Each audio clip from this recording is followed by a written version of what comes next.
Good evening students, आज हम इस पोएम को आगे बढ़ाते हैं। 8 स्टैंजा इस पोएम के हो चुके थे, legend of Bengal and poem की। तो इसके पोएट हैं ओबे कैरी और एक्सप्लेनेशन से पहले डिफिकल्ट वर्ड्स मीनिंग्स देख लेते हैं। तो मैं नंबरिंग की हुई है 1 से लेकर 17 तक। टिनी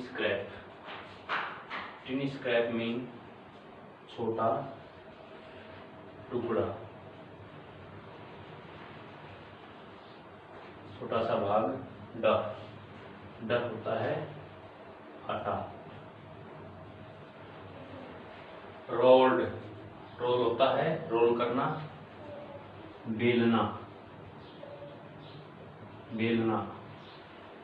फ्लैट मीन बिल्कुल फ्लैट, सीधा।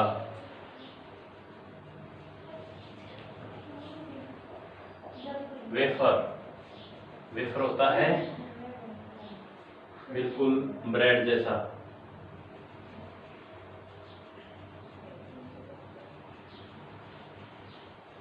ब्रेड जैसा पतला।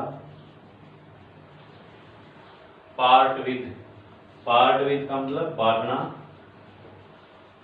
या देना।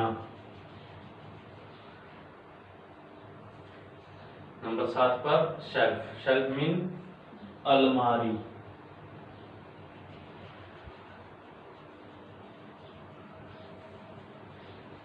ग्रीव एंग्री क्या होता है? क्रोधित, गुस्से में। ग्रीव सेकंड फॉर्म है ग्रो की, ग्रीव ग्रोन। ग्रीव एंग्री, क्रोधित हो गया, नाराज हो गया।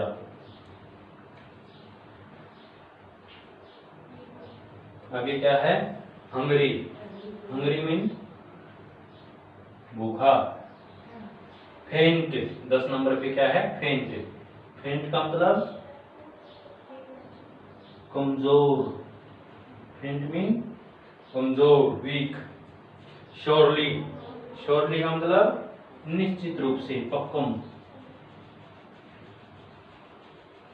निश्चित रूप से, तसल्ली बख्श। टू प्रोवोक होता है उकसाना। Provoke mean उकसाना। इसके बाद है 13 नंबर पर सेल्फिश होता है सेल्फ सेंटर्ड, मतलब स्वार्थी।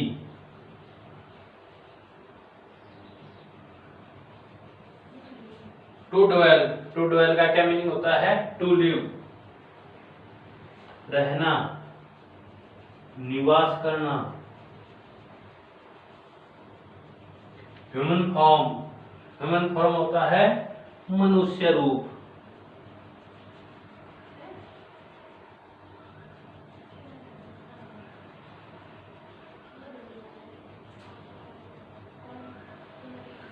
सोलह नंबर पे शेल्टर मीन आश्रय, घर, रहने का स्थान।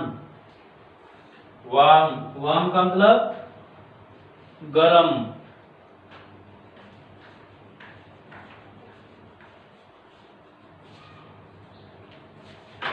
ये स्टूडेंट्स, ये थे आपके डिफिकल्ट वर्ड मीनिंग्स।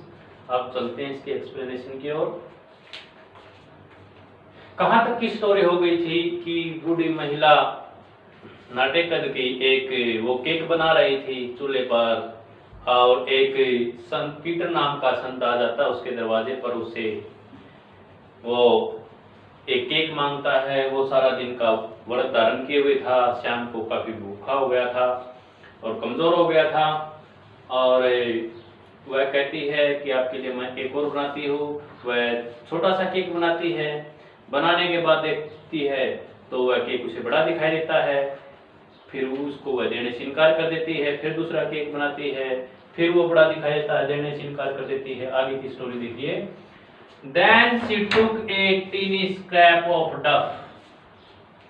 फिर उसने आटे का एक छोटा सा टुकड़ा लिया। and rolled it flat, और उसे बेल कर सीधा बना दिया आटे के टुकड़े को। and baked it thin as a wafer, bake का मतलब पकाना, और उसने उसको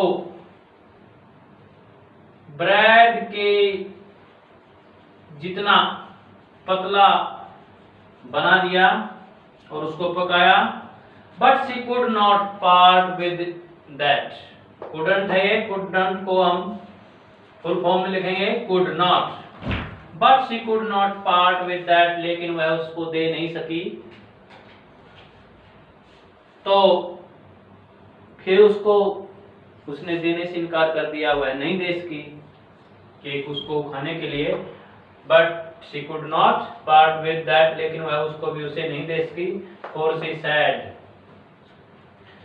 क्योंकि वह कहने लगी my cakes that seem too small, कि मेरे केक जो इतने छोटे दिखाई पड़ते हैं, वह वैसे तो दिखाई बहुत छोटे पड़ते हैं, when I eat of them myself, जब मैं इनको स्वयं खाती हूँ तो बड़े छोटे दिखाई पड़ते हैं। are yet too large to give away, फिर भी ये इतने बड़े हैं कि मैं तुम्हें दे नहीं सकती। ये मैंने लास्ट वीडियो में आपको बताया था, टू और टू, टू एडजेक्टिव के साथ, टू के साथ फर्स्ट फॉर्म इस रूप में हो तो नेगेटिव सेंस वाक्य की बन जाती है, कि फिर भी वो उसको इतने बड़े दिखाई देते हैं कि वह उसे दे नहीं सकती, नेगेटिव बन गया। So she put them on the shelf, इसलिए उसने उन्हें शेल्फ पर, अलमारी पर रख दिया, सभी केक को जो उसने पकाए थे। फिर क्या हुआ? Then good Saint Peter grew angry, इस बात से भला संत पीटर गुस्से में आ गया, क्रोधित हो उठा। For he was hungry and faint, क्योंकि वह भूखा था और कमजोर हो गया था। And surely such as woman was enough to provoke a saint, और निश्चित रूप से ऐसी महिला एक संत को उकसाने के लिए पर्याप्त थी। कहने का मतलब वह उस महिला का ही व्यवहार था जिससे संत गुस्से में आ गया, क्रोधित हो गया।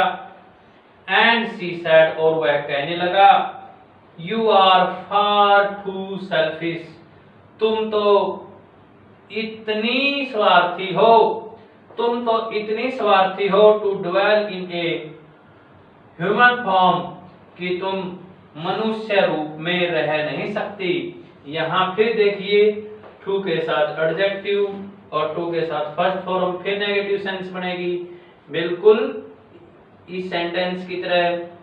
क्या बनेगी? और उसने कहा कि तुम तो इतनी स्वार्थी हो कि एक मनुष्य रूप में नहीं रह सकती। To have both food and shelter, तुम्हें तो दोनों चीजें मिली हुई हैं, खाना भी मिलता है और रहने के लिए घर भी मिला हुआ है। And fire to keep you warm, और सर्दी के इस मौसम में गर्म रहने के लिए तुम्हारे पास आग है। तो डियर स्टूडेंट्स, ये जो पोएम है एक कहानी के रूप में है, बड़ी इंटरेस्टिंग पोएम है। आई होप आपको मजा आ रहा होगा, काफी आप एंजॉय के साथ इस पोएम को पढ़िए, समझिए। आई होप आपको ये पोएम सही ढंग से समझ आ गई होगी। कमेंट कीजिए, लाइक कीजिए, सब्सक्राइब कीजिए। Thank you, have a nice day.